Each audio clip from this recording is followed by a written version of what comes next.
Police के farmer ACP वेद भूषण जी भी हमें इस डिबेट में ज्वाइन कर चुके हैं और वो कई मामलों में सघन जांच करता रहे हैं।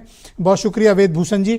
आप इस घटना को लेकर किस तरह का अन्वेषण चाहते हैं, या जिस तरह की वारदात हुई है आपकी क्या ओपिनियन है? क्या कोई एक बदमाश द्वारा अंजाम दी गई वारदात है, कोई गैंग है, या फिर ये कोई बहुत बड़ी साजिश?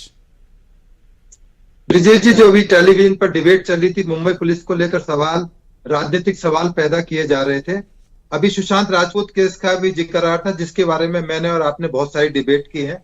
सुशांत राजपूत केस के अंदर मुंबई पुलिस जहां जाकर इन्वेस्टिगेशन क्लोज हुई थी, आज सीबीआई 5 साल बाद ही उसी जगह खड़ी है जहां मुंबई पुलिस की इन्वेस्टिगेशन क्लोज हुई थी। राजनीतिक पार्टीज के अपने अपने स्टेक हो सकते हैं, कांग्रेस, बीजेपी, आम आदमी पार्टी, शिवसेना।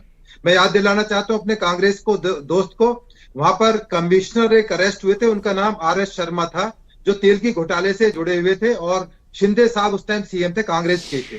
और कांग्रेस के टाइम में सैकड़ों ऐसे बॉम्ब ब्लास्ट, ऐसे मर्डर हुए और ऐसा तहस नहस मुंबई हुआ करता था। और ठीक है, पुलिस का काम है इन्वेस्टिगेशन करना। अब सवाल आता है सैफ अली खान पर। जिस तरह से फ्रेंडली एंट्री हुई है, कोई मारपीट नहीं, कोई खरखोर खराबा नहीं, कोई भागदौड़ नहीं, आराम से सीढ़ियों पर आया है और आराम से वो वापिस जा रहा है।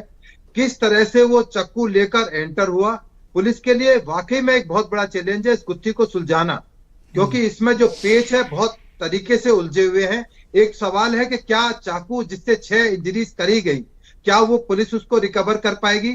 जो एक्यूज जिसकी फोटो आप दिखा रहे हैं, या सस्पेक्ट कह सकते हैं, क्या वो अरेस्ट हो जाएगा? कितना टाइम लगेगा? अरेस्ट होगा भी या नहीं होगा? ये जरूर एक सवाल मुंबई पुलिस को कौंधेंगे और परेशान करेंगे।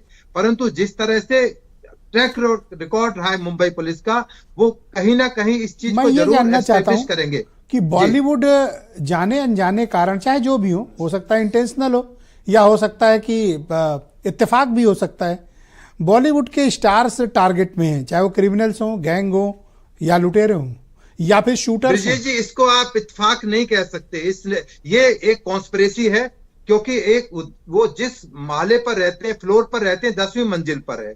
वो हाई प्रोफाइल एरिया है, बांद्रा पुलिस स्टेशन से हार्डली 2 किलोमीटर, और सारे हाई प्रोफाइल लोग रहते हैं उसके अंदर। किस तरह से उसकी एंट्री उस फ्लैट के अंदर ऑड आवर्स में, वो नॉर्मल हालात नहीं थे कि फ्लैट खुला हुआ था, सफाई हो रही थी, नौकर जा रहे थे, आ रहे थे। उनके पहले उस मकान में कुछ रेनोवेशन वर्क हुआ है, तो इन्वेस्टिगेशन अभी बहुत ही शुरुआती स्टेज पर है।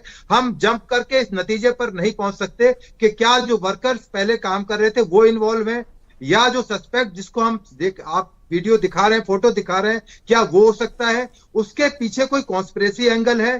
कितने लोग इस सारे चीज के अंदर इन्वॉल्व हैं? कि छोटा इंसिडेंट नहीं है Brajesh ji, it's a very big issue और बहुत ही डेलिकेट इश्यू है। राजनीतिक लोग इसको हिंदू मुस्लिम बना रहे हैं, कोई कह रहा है कि मोदी जी से उनकी मुलाकात हुई थी, नहीं, जो कपूर खानदान है वो उनको भा नहीं रहा, बहुत से मैं इन चीजों को नहीं मानता। जो कि किसी भी तरह से क्रिमिनल एंगल पे इसके इन्वेस्टिगेशन होना चाहिए। हाँ, मैं चाहता हूं इसका क्रिमिनल एंगल पर इन्वेस्टिगेशन किया जाए, ना कि इन तमाम चीजों में पुलिस को उनका ध्यान रखने के लिए इस तरह की चीजें की जाए। तो ये एक इन्वेस्टिगेशन सब्जेक्ट है, let us wait for the outcome of investigation. मैं एसएन सिंह जी को आमंत्रित करता हूं। बहुत शुक्रिया सर, बहुत बहुत धन्यवाद सर।